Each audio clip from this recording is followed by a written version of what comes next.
I want to thank everybody for coming, and I think this will be a very interesting panel discussion. Also, I'd like to thank the panelists for coming and giving us their time and expertise to give us some good feedback and provide some edification on this subject. I think I'll do is, I'm actually familiar with all of these guys, but I'm going to let them introduce themselves and give a little about 2 or 3 minute background of what they do and how they're involved in the ag or forestry industry. I'll start with young Kim there at the end and move back this way.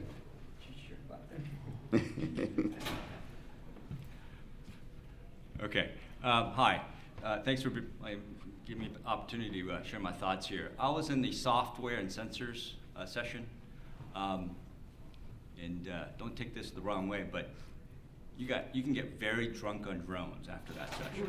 Okay, so let me go above and beyond what a panelist does and try to sober it up a little bit, talking about some scars that we've experienced, not all the successes, but hopefully you can learn more from our mistakes and some setbacks as well.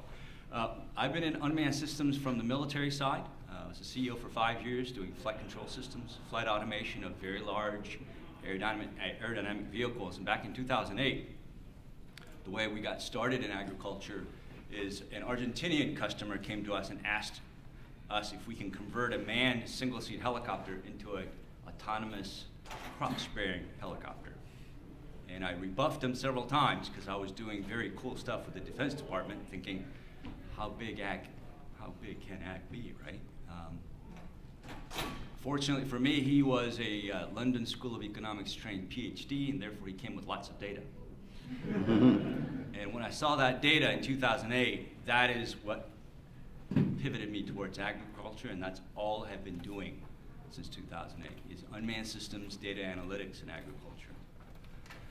And so we have experience with lots and lots of unmanned systems. We have things that will fly for 6-8 hours, will go up to 30 kilometers. We certainly can't do that in the US, we do that in South America. I give you all of the context and how heavy we are in unmanned systems and applying it to agriculture, but we have not flown an unmanned system since 2013. And I want to leave that as a question mark for you to come back with some questions. And when I convey why we haven't flown unmanned systems for agriculture since 2013, and we've outsourced that, hopefully some of those scars and lessons learned that led us to that decision will be some valued lessons learned for the community and the attendees. Thank you. So my name is Daniel Knaul. I'm the Chief Operations Officer for Skyraider Aeronautics. We are an agricultural drone company operating out of Augusta, Georgia. This is my partner. Will get a chance to introduce himself, so I'm not going to do that for him. I mainly handle the operations and the financial management aspect of operating drones in the agricultural space. There's a lot of logistics surrounding flying drones over fields and orchards that a lot of people may not realize before they get into the space. That's mainly what I manage. And I was fortunate enough to be in the right place at the right time when my partner, who I barely knew at the time, had the idea to start this business, and he just kind of drug me along with him for the ride, and it's been a lot of fun. Thank you. My name is Daniel Scheiner, CEO of Skyraider Aeronautics. I guess kind of how I got started in here, I was in the military as well, working on unmanned systems, and I've been seeing the commercial potential. I'm kind of the crazy person that they lock into a room and writes down crazy ideas and hand out. But so we've been doing that for about a year now, a little over a year.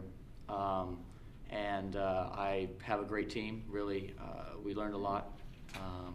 And with the agricultural experience that we brought on, we're really able to kind of focus on farmers and actually prove the ROI to farmers about what we're able to do.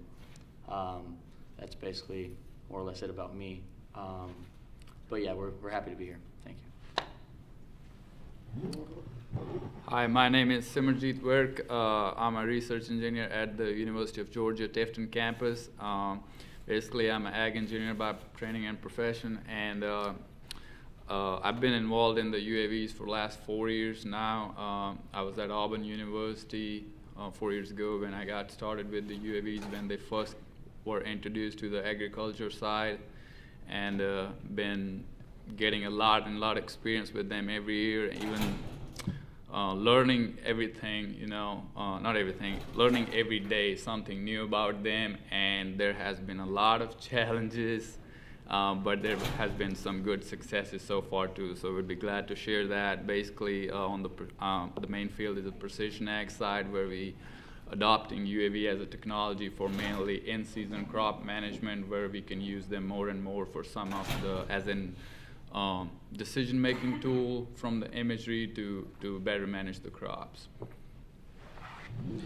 I didn't realize I didn't really introduce myself. So I'm Glen. I'm with the University of Georgia at the Tifton campus as well as where Simer's at. And I've been working with drones primarily for scouting assistance in agriculture, scouting crops, and then also looking more at close range or high resolution images of crops for looking at things like growth rate and stress and that sort of thing. So the format that I'm going to do is basically I'm going to start out with a question or two for the panelists, and from there we'll kind of just go and see if how many questions y'all have that's generated from that. Once those are done, if I need, I've got other questions, and we can keep going from there. But I want to kind of get it started, but then I want it to primarily be what you're interested in, and see what have them answer questions that you want answered. So the first question I think we can get started off with, from a farmer standpoint, I think I like looking at it, or farming enterprise, the bottom line is making money. We worked in precision ag for several years, where it was difficult. It looks like good technology, but how can I justify spending this kind of money for doing it? The same thing with drone technology and the types of things that we're doing. So I'll start with Simer and ask, the bottom line is making money. There's been projections of huge benefits. It's one of the largest markets for this technology. How can drones assist the farmer or ag enterprises of forestry to improve their bottom line, from your experience? Oh, sorry.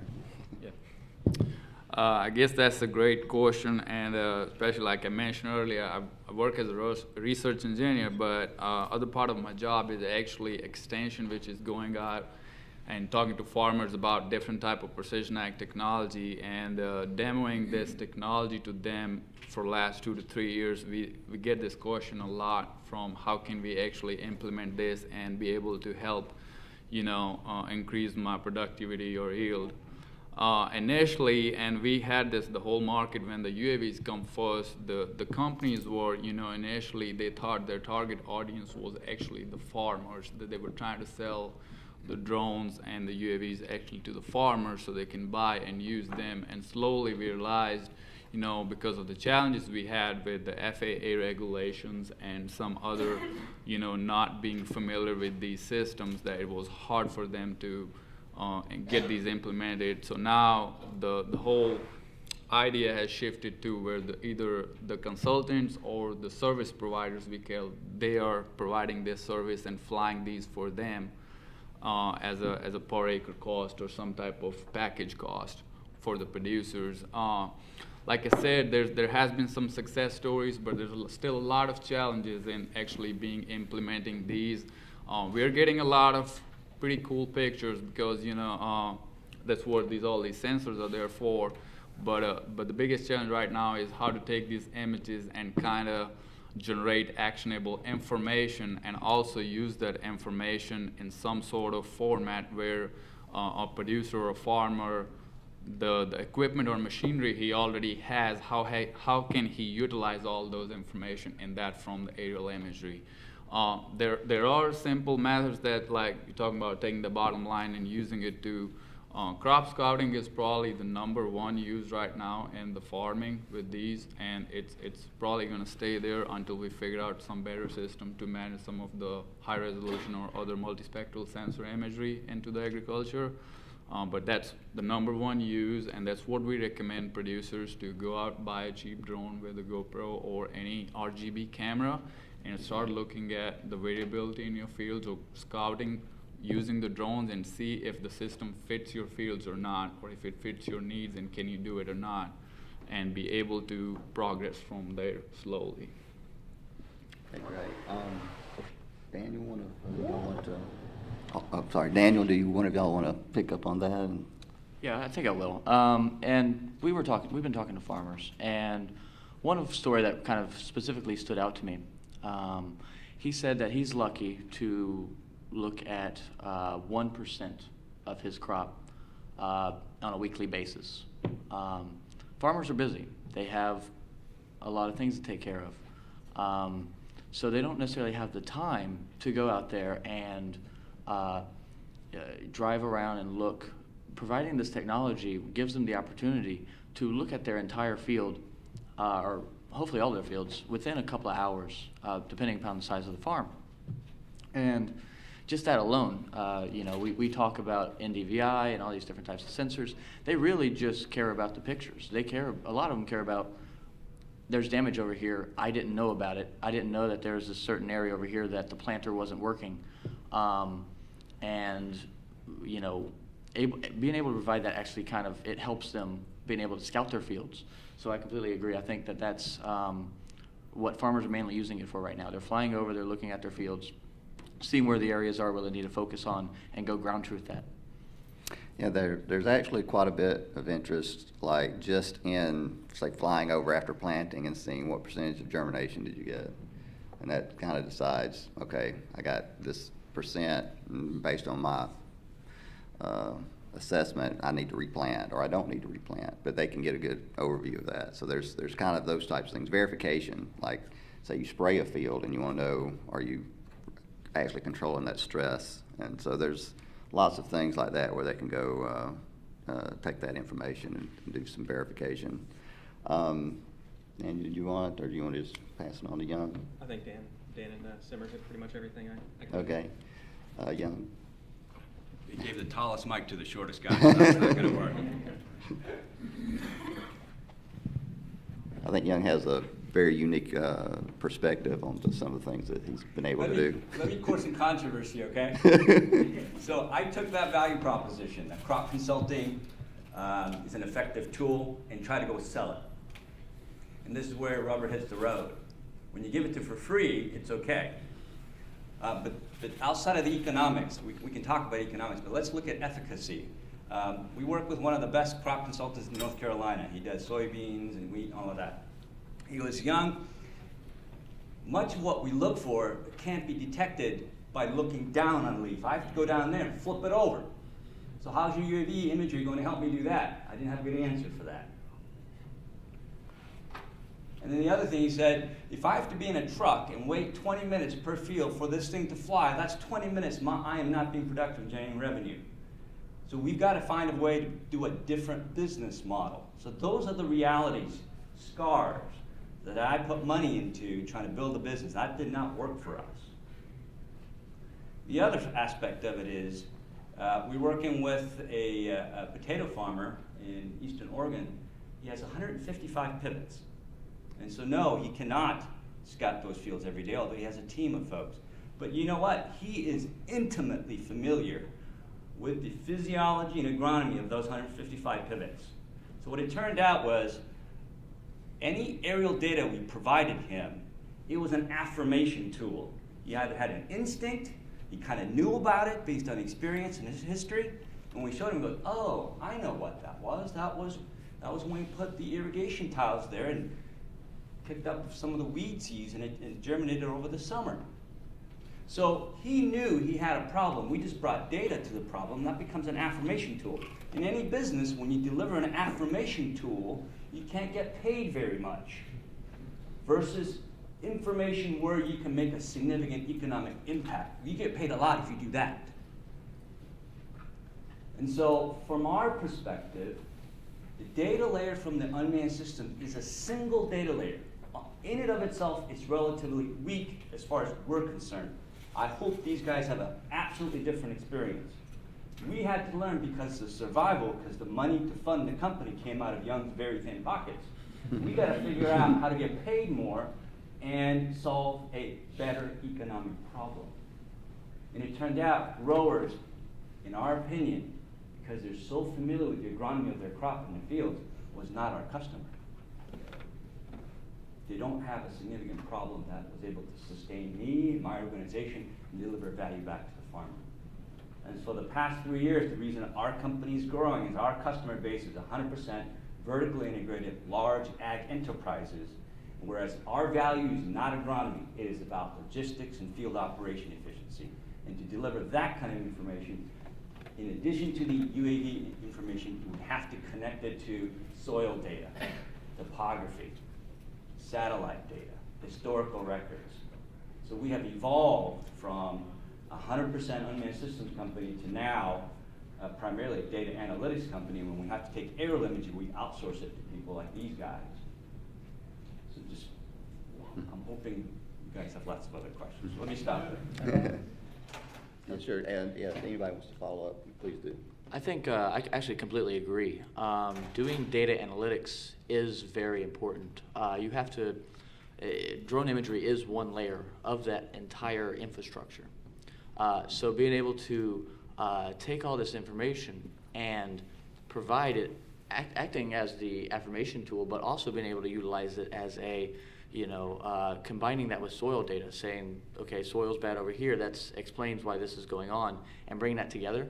Data analytics, I think it's the same with us. We started off as a drone company, and now we're moving more into back-end data management and data analytics. So I completely agree. And I think over the years with precision farming, we've learned that utilizing the inherent knowledge of the farmer is very critical to getting value out of what it is, because as Young says, they know that field pretty intimately, even when it's that large, and they can tell you what's going on in the various places, and if they see something, they know what's happening. So with that, I would like to open it up to questions in the audience, if that kind of spurred some interest in what, further elucidation of things. Sure, go ahead. I work for a forest products consuming company, and we're one among many in that fold. And we are a bit separated from the private landowner, but we have a great need for affirmation, verification that best practices are being implemented when the forests are harvested or managed. And we seem to find that there's a lot of overlapping inspections or looking into those properties and those practices taking place. Is there any co-ops out there? Is there any in the infancy stage to where data like this, drone data, is being collected by all the various companies can be aggregated? So let me go. The question is are there any resources out there where this drone data can be collected, like under multiple people working under a co-op? If I may, I would say that right now most of the drone companies out there are so focused on conserving their own data and managing their own data, kind of, the whole data is oil mindset that's kind of come about over the past several years. Most drone companies aren't willing to share their data because it's their livelihood at this point. I guess I can probably add a little bit. There's it's not exactly drone data. There's satellite imagery available. I think the frequency or timing is about weekly. You can get one image per week, and it's free on USSG, the government website. You have to create an account, but you can get that. That's the other. But on the UAV data, not directly pertains to that, but there's a group started by some of these universities and private companies. It's called Ag Data Coalition. It hasn't included the UAV data yet, but it's starting to incorporate more of the machinery data so they can be shared between different platforms. I think in the next few years that it will get added to there. I'm not too hopeful about how much it will be added, but some of the university data can definitely be shared since it's more research data than the private companies, because there's still a big debate going on, the data ownership and security. So. Any other questions? What sort of? Go ahead. Yeah, you mentioned that you were looking a little bit at crop stress and growth rate and stuff. How, but you mentioned with sort of awkward or not quite there yet. Could you maybe speak briefly about like how far off some of these analyses are? Okay, so the question is, where are we in regards to developing growth rate and crop stress models, I guess, that can tell us, you know, give us, as Simmer said, we need information that's actionable, that we have, that's actionable by the farmer. You know, he wants to know information that he can act on. I guess from my experience, we've been collecting data for the last 2 or 3 years every summer from planting to harvest, almost either every week or every 2 weeks. And usually, like this year and last year, what we did is we actually go out in the field, like we call ground truthing, take the actual plant samples from the fields, send it to the lab for analysis so we can have the ground truth data, and then we have the imagery. We are currently analyzing some of that from last year's data. There are some good correlations between what you see from the UAVs versus, you know, what the crop actually tells you, the analysis results. If we start talking about the specific models, it is very crop dependent and soil type. There's a lot of other data layers that goes behind it. Like aerial imagery just is a aid or like a tool, you know, to make it a little better. Some of the sensors, like you mentioned, especially by crop stress, you know, some of these multispectral sensors that are in the market, the specific wave bands like red edge bands, there's cameras, you know, for those. So far, they have been one of, you know, I call them mostly used or mostly useful sensors out there, which are able to tell you about different type of crop stresses, you know, not different type, overall trend. You know, they won't exactly point to what type it is. They will tell you what parts of the area of the field, you know, are lacking in certain type of, or is stressed or lacking in certain type of nutrients or something. We are analyzing currently that we have different fertilizer studies, nutrient studies, and we have the ground truth data and we have the aerial imagery data. There's still correlations to be built. So there is a good correlation. It's just, you know, like you actually have to go out in the field and check it, you know, to make sure what type of deficiency or stress it is. It can be irrigation, water stress as well. So there's data being collected. It needs a lot of data to generate any models or any type of correlations. Again, there has to be softwares or after that to implement that data better to make decisions based on that. And the grower does have to be involved in that, you know, so he can provide all that historical knowledge about the field or the crop so it can be a better management decision. And I would say to add on to that, kind of in accordance with what Young had said earlier, until we can find a way to kind of in an automated way get to the underside of the leaf and look at it, building like a reliable crop stress modeling system might be out of reach, or at least many, many years in the future because of how slow the data collection process can be. Yeah, I tend to agree. It's essentially terabytes of data. And being able to process that is extremely intensive. Farmers want actionable intelligence. That's always been a key phrase in the military. If it's not actionable intelligence, if you get it a week when it's too late, then you're not really proving anything. It's about being able to predict the problem and being able to solve that problem. There's another application that's getting research and some application right now where it's called high throughput phenotyping. And a lot of seed companies and various companies that what they want to do is they want to put all these plots out with all these different genotypes instead of having somebody go out and hand measure their heights and leaf area index and all that, fly a drone over that, measure it automatically. So they can go through looking at all this and sorting it out very quickly. So that's we have a scientist here, Dr. Lee, in the audience that's doing that right now with cotton, I think. That actually leads to my question. Can you talk a little bit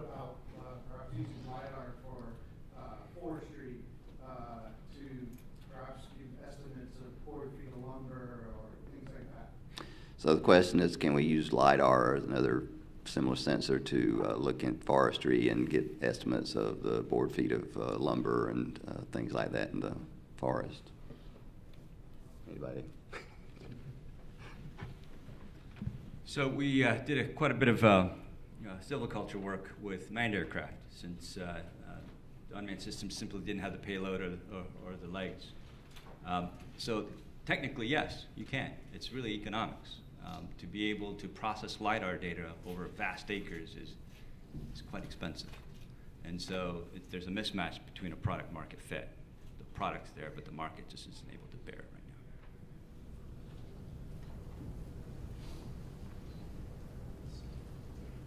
right now. How small of an area are your farmers worried about? So let's say you do fly a drone over one of their crops and they find a small patch of something. Is that patch too small to go? I mean, you find it, you locate it, but you know, is there a size that is really just too small to worry about? So the question is, what sort of size of the field are we looking at controlling? How precise are we wanting to manage that field, and based on the knowledge that we're getting? So this actually goes back to a typical Precision Ag question: how big of a management zone can you manage, based on your variability? So that goes back to, and also brings a good question about, we talk about a lot about high resolution sensors in agriculture. Personally, all the research we have done, we haven't seen much benefit from very high resolution in agriculture unless you have like a variable rate technology, or equipment and machinery is equipped with like a per row or per nozzle systems where they can individually manage that resolution. So small area, very small area won't be useful unless you can't manage it, because it's there, but next time you take your equipment over it, you're not gonna shut off the spray nozzles, or you're gonna do a uniform application. So that goes back to, it also, the aerial imagery also has to fit your needs of what kind of application width or swath width you have for your machinery. So if you sense something that matches or a little bigger than your application equipment, then you're able to manage it better. On the smaller scales, yeah, you can detect a lot of variability, but if you cannot do anything about it, it's like you have that knowledge, but you're not able to implement any. And I would say that part of it depends on what you're talking about, because with like if you're talking about detecting, say, a disease, that's the sort of thing that the resolution might not really matter. But if you're looking at, and also with irrigation, sometimes you can't do much about it. But with what we've found with large orchards, orchard land, peaches, pecans, citrus, is that most of those industrial scale farms have per tree irrigation. So it can get as fine as per tree that they can be interested in. But if you're asking about like crop damage, blown over corn, things like that, the better an estimate you can get, the better, honestly, for both getting grants from the government or crop insurance payouts. It's incredibly important to the farmer that they know exactly how many trees they've lost, how much corn's been blown over, what have you. Sort of going back to the resolution problem, have y'all had any interpretation percentage? Have y'all had any experience doing that, or is that a feasible demand that farmers don't want to be able to do? So I think the question is, have we looked at at large scale fields and topography, and then following up after planting, to see where what's the variability in the field. I think y'all have probably done some of that. Yeah. So once again, I would say that it depends. We have some pasture land farmers that are really interested in water management and erosion management, because water erodes the soil away and they lose pasture land more or less as that happens. We haven't had a whole lot of instances of row crop farmers being terribly interested in it, but I think that might be a case of where the technology just isn't quite yet to where they're interested in that. So that trend is changing very rapidly here because of some of the very precise machinery put out by like John Deere and some of the other competitors. Like their planting machinery, they can exactly tell you how much seeds have you planted in the row and all that.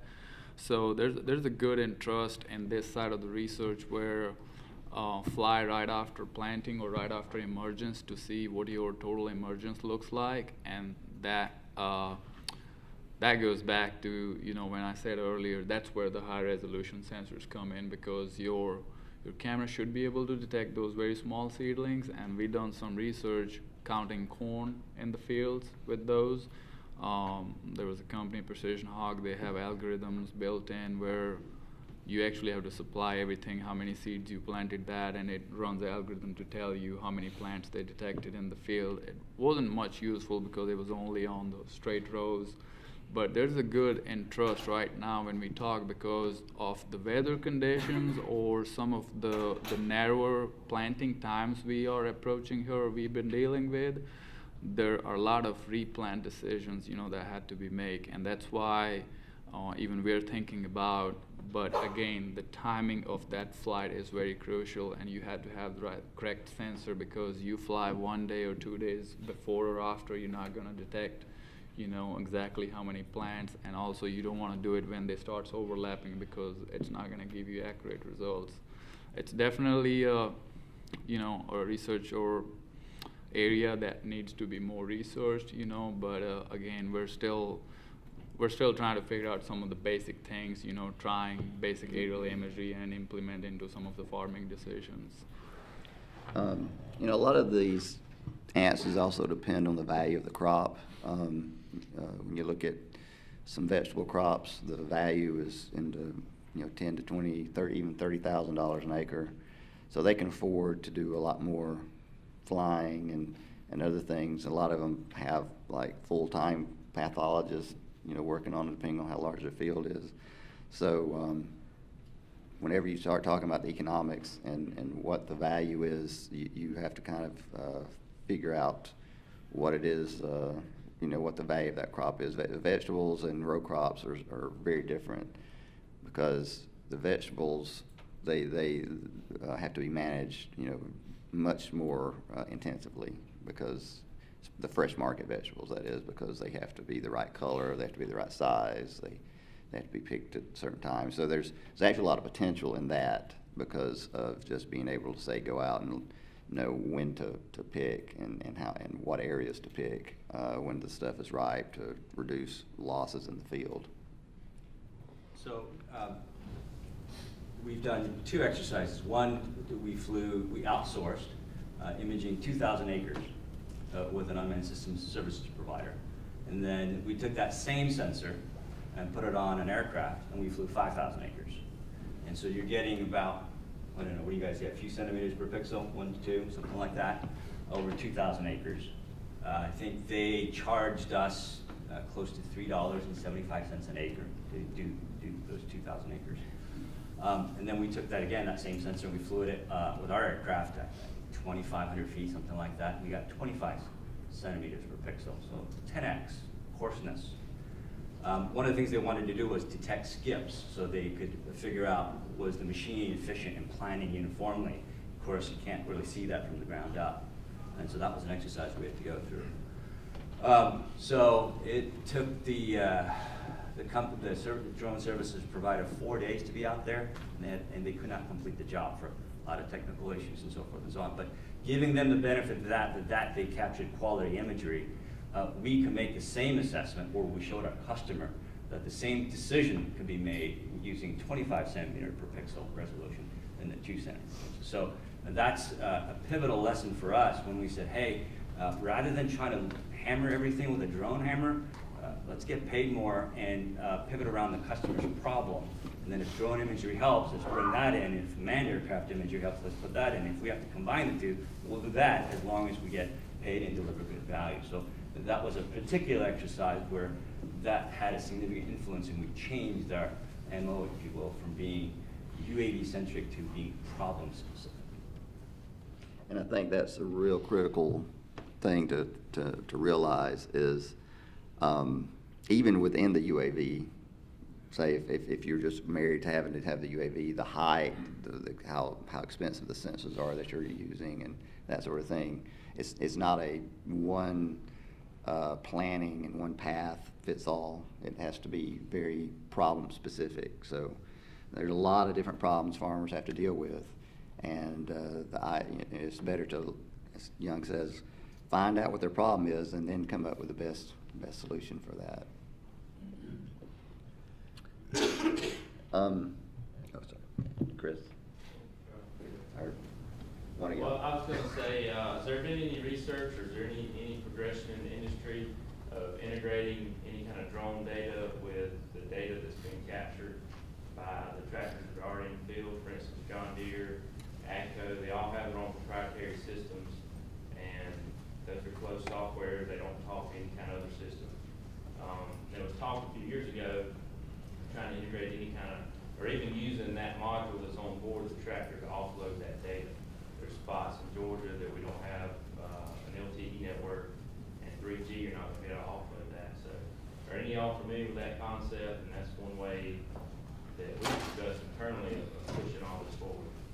So the question is, has there been any work to take the data that's already been generated and combining it, generated by say the tractor companies or like the John Deere's and AGCO's, and combining that with drone data that's being collected out in the field?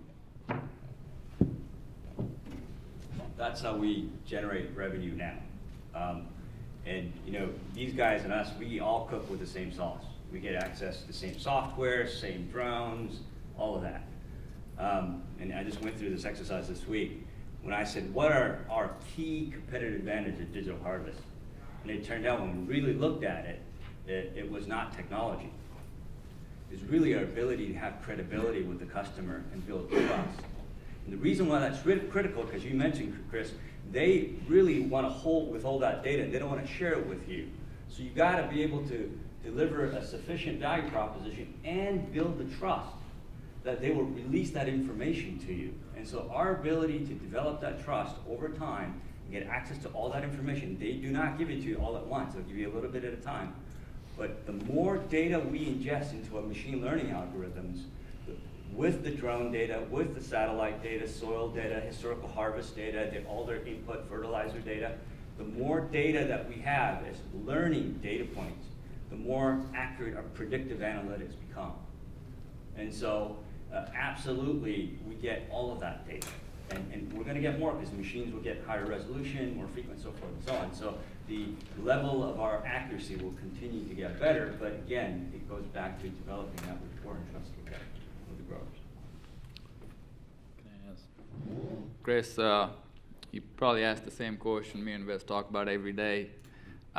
Since we're kind of exploring different data management softwares right now, and I've been using 2 or 3 like with some of the best ag data providers in the service. You know, we have John Deere's or Ag Leaders, SMS, and the one question, like you said, we always talk about is we have all these data management softwares that the consultants already using, and they either the farmer supplies data to them, so they're managing all their harvest, fertilizer, all the data layers in it.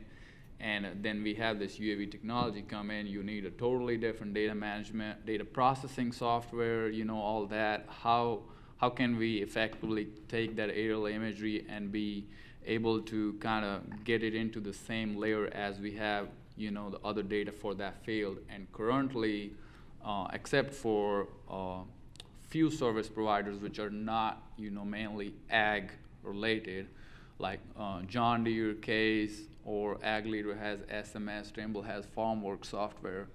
Their softwares, they're upgrading it every year, but their softwares are not able to handle the aerial imagery data because of the size limitations or the algorithms that they can handle.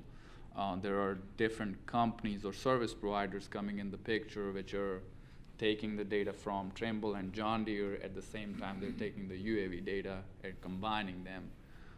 Ideally, that's what we want to see, you know, all this aerial data either compressed or reformatted into a way where they can be easily, you know, imported into a current farm management software so the farmer can see it and even the consultants or whoever providing the services, you know, can do it. So I want to ask you, you mentioned some limitations of UAS, right? And you shifted that to some companies to provide images. And so I wonder what are key advantages you think UAS can offer, and what are you using to company digital powers? And you also mentioned some data analytics, and you mentioned machine learning. Can you give some more specific examples of what you are doing? So the question is, what sort of advantages are you getting out of using the UAS, and what sort of machine algorithms are you developing to manage your data? So this is a little bit of an answer that's just unique to us. And that's a little different from all the imaging that you hear about in agriculture. So one of the ways that we use our UAV, one of our UAVs is the Yamaha RMAX. That as some, just for the audience, there's about 2,600 of these crop spraying helicopters that are made by Yamaha. And within Japan alone, there's 2,200, 2,400. And we're the only commercial company in the US that has one in addition to Yamaha. So our responsibility is to really penetrate the Pacific Northwest to find other applications besides aerial crop spraying. So one of the applications that we worked on with Washington State University is to be able to complement a manned helicopter that gets called in after it rains over the cherry trees, and they use the rotor downwash to shake the tree. And in a manned helicopter, you have to pay them about $20,000 a month just to be on standby. They'll bring the helicopter and sit it next to your cherry orchard, and then they charge you per hour fee after that. But this is economically justifiable because the cherry is the most expensive crop or fruit trees. And so one of the issues those guys had was because it's a manned helicopter, he doesn't really care about health of the cherry. He's really primarily concerned about safety for his safety. So he flies at a flight profile that is not, again, optimal for the cherry. There's severe bruising sometimes, or the fact that at night they can't fly. So what we did was we took that RMAX helicopter that was about a little over 200 pounds, and with a drone or unmanned system, we can now very precisely control the height above the canopy, the forward velocity, and we can also vary the amount of thrust downwash by varying the amount of volume of water in the spray tanks.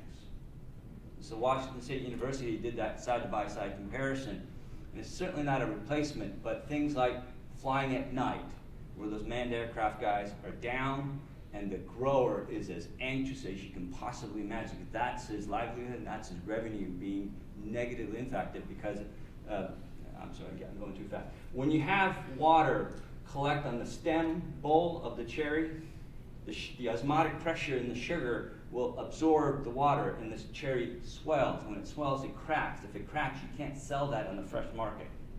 It's a big, big deal.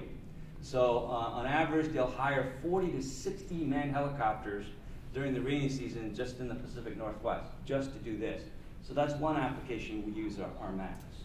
And then we do other typical aerial imaging missions as well. To your data analytics, I'm sorry, I'm going to take a lot of time here. No, that's fine. Can anybody guess the farm gate value of Georgia's crops? Chris? 12 billion. Okay.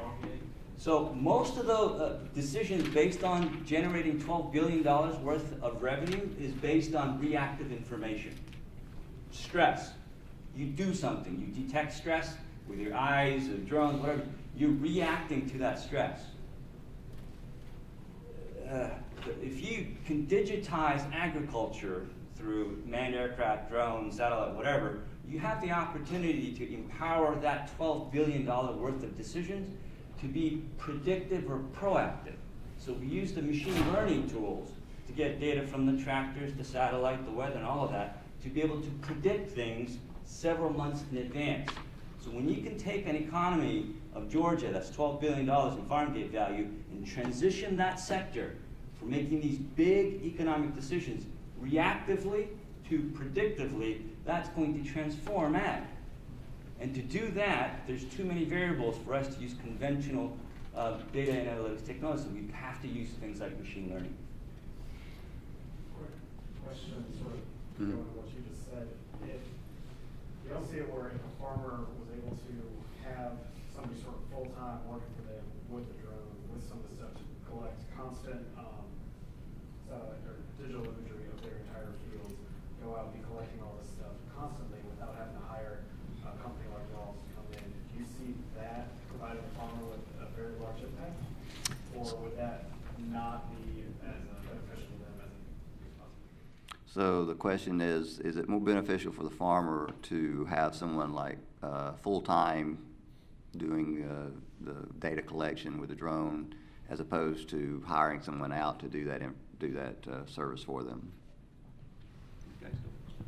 So one thing I will say is actually we have customers that we've done this with, and they actually prescribe or ascribe a lot of value to this, because just having access to it anytime that they need it, you know, if you can't see past the first 2 rows of your cornfield and you want to see if you have corn blown down, it's better to have someone on site who's paid to do it every day that can just go out there and do it when you have the concern than it is to wait, you know, however long it would take to get in with somebody, especially if it's the case of like Hurricane Irma comes through. Every drone operator is busy for, you know, 30 days trying to do damage assessments. If you have your own person on staff, they're focused on doing your damage assessment. You can have the damage assessment done the moment the clouds clear up. So yes, I think that that's actually an incredibly valuable thing for certain farmers. Okay, I think Young gave a really good example of a nice success story he had in his business or in research as well. But so what I'd like for y'all to do is kind of do that same thing. If you have a good story that you can tell about what you did that was very successful, you know, for it'd be your business and your research in using drones. Sure. Matter of fact, I'll be giving the talk about it today at the show and share. What we did is actually, as a matter of fact, after Hurricane Irma, we got contacted by one of the largest pecan farms in Georgia, and they needed a damage assessment. USDA said, send us whatever you have. Send us cell phone pictures or as much as they could get. So we ended up going out there. It took us 1 day to fly 3,000 acres, and we were able to provide a damage assessment to the farmer within 4 days of the actual incident, full counts that he then passed along to the USDA.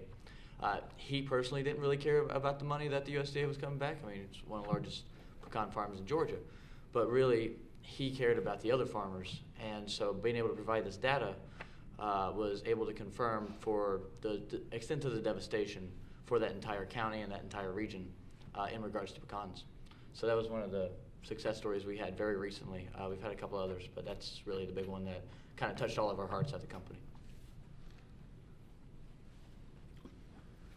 I guess in research, usually we have more negative results than positive. And we're really encouraged not to publish the negative. So, but we, like I said, there have been a lot of challenges in the UAV work, but we have had a good success, you know, in implementing. And I'll tell you the reason too. In one question he asked earlier about farmer having just one person team. The story, and this goes back to the very first experience I had with the UAV back at Auburn University. We had a research station about 20 miles down the road from the university, and we were working with the farm manager. And this was when UAV was very new to the agriculture, and we went out and flew his field, and we came back, processed the imagery, and just looking at it, and it was actually a pivot field.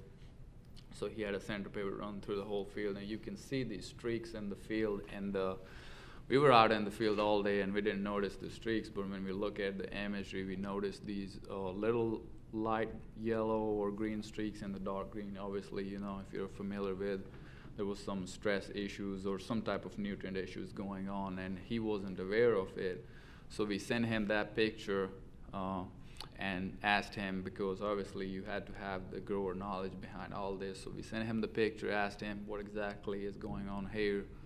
And he wasn't aware of it, but he, just like in milliseconds, you know, he replied back, that's a spreader calibration issue. And we actually next day went to the field back and did some calibration on the spreader. So the machines that spread the fertilizer has to be calibrated for very uniform application, whereas it was doing like a wavy pattern. So for his second calibration, he did fix it, spread it on the other fields, but we left that field without doing any, application after that, just to see the yield effect of that. And it was actually about $2,500 for the whole field that, those streaks produced less corn in there. And he actually took that as a really good advantage of just using the aerial imagery for some type of issue or evaluation. And after that, he actually gave us the permission to fly the whole farm every year, without any hesitance about anything. So I think that was a really good step into it. But that coming back to, I know you asked a question about if a farmer has one person doing all that job, one big challenge we see is that's what we do, all summer long, go out fly fields. But if we don't have, the agronomic knowledge, we want to be able to figure out anything. We have all these images, and that's what if that person's job is. If the farmer don't sit and spend time on those images looking through, or the consultant, there has to be a team, not just one person. There has to be a person who can fly it better, do the mission planning. There has to be a person who can process it better to make the results, kind of come out of the imagery, and there has to be a person who can interpret those results in a manner it's easy to understand to a producer or farmer, so he can generate some actionable information. So it's a teamwork. You have to have a specialist from each field, and there has to be that agronomic knowledge there, in farming, and the producer historical knowledge to implement all this. So, Glenn, I have a question for you. So you think how can university researchers and the industry, some of those companies, can work more effectively? Do you think we should also outsource some of this image collection tasks to the companies, and we focus on some more other tasks? What's your opinion? It's an interesting question. The question is, how should we should we outsource, our research on collecting images and concentrate on other aspects of the system? And I think it's research is so specific to various problems that it might be difficult to say one thing is better than the other. But I do think that we can get a lot more, we can take a lot more advantage of of working with the industry. I think like the John Deere's and the various companies, even I guess the drone manufacturers, because there could be some opportunities for them to make modifications or make certain designs that are more conducive to what we want. So like one of my pet projects is like low altitude flying, and the challenge with low altitude flying is you're disrupting the leaves and everything as you're going over it. So is there some other method of flying that does that less at a lower altitude? And but I think we could definitely do a better job of working with industry partners like the AGCOs and the companies that are selling equipment that is part of that actionable, the actions that the farmer's taking. If he's using a planter, if he's using a harvester, and he's deciding on what to do based on this data we're collecting, using that equipment, then I think there's ways that we could work together on that. Any? Yeah, that's kind of one challenge right now, again, like we have always in different fields. We need to have a lot more collaboration among different stakeholders, university, the agriculture industry, the UAV industry, and in South has been a lot less of those collaboration, but up in Midwest, they have like they're basically in case they have a collaborative with Drone Deploy. That's one of the service. They don't provide drones, but they process imagery data. there's like, it goes back to Chris' question. So what they are doing is, if a customer has all the deer equipment or case equipment, you know, they're managing their data probably using one type of software. And if they're using this drone deploy, for processing their imagery, the drone deploy is already collaborating with them, so they are kind of routing the whole imagery into the same software that they're using to manage the other farm data. So that's a really neat thing, you know, but again, the challenge is you can view it in there, but there's not analytics in those softwares which can take all these layers, combine them together and give some type of, you know, information. But yeah, again, there's so many companies out there. Again, there's competitors out there, so you don't know exactly, you know, which ones are going to collaborate or not. And that's why there's that group I mentioned, the Ag Data Coalition. They started so they can share data among each other, the agriculture data. It's a challenge sometimes it's a challenge to work with, you know, industry, because like we said, research is very specific. You know, we're only looking at a very certain aspect of a crop or a certain product, whereas you know, one of their business models is also, you know, the selling product and making money. So sometimes those collaborations don't usually work really well, but we definitely need more of them. Let me just make one more point about that, because this kind of goes back to what Young was saying about relationships with the farmers. It's the same thing when you're collaborating with industry. If you can get those connections and start that dialogue and start working with them and get some success going, then they'll be much more conducive to doing that. You know, it's just a kind of and that's advice for all you young guys. You know, get your relationships with the people that you work with are very important. Yeah, actually, I think it kind of works almost the other way around as well. One of the things we do when we talk to farmers is we ask the agricultural extension agents or the farmers if they want us to be able to pass that data on to the extension agent, and you know, so that they can get a little bit more situational awareness. And I don't think we've had a single case of them not being interested in that or not having them there.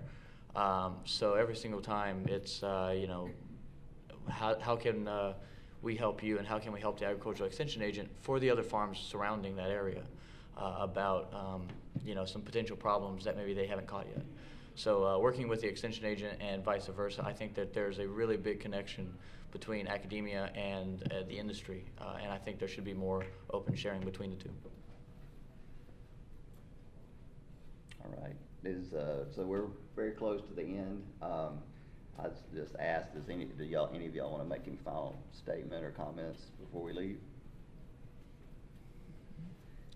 Start from that end. So Drones are cool. Thank everyone for coming. It's exactly 4:30. Well, 4:29, 4:30. Just hit 4:30. Thank everyone for the panel for being here, and everyone for coming and asking some great questions.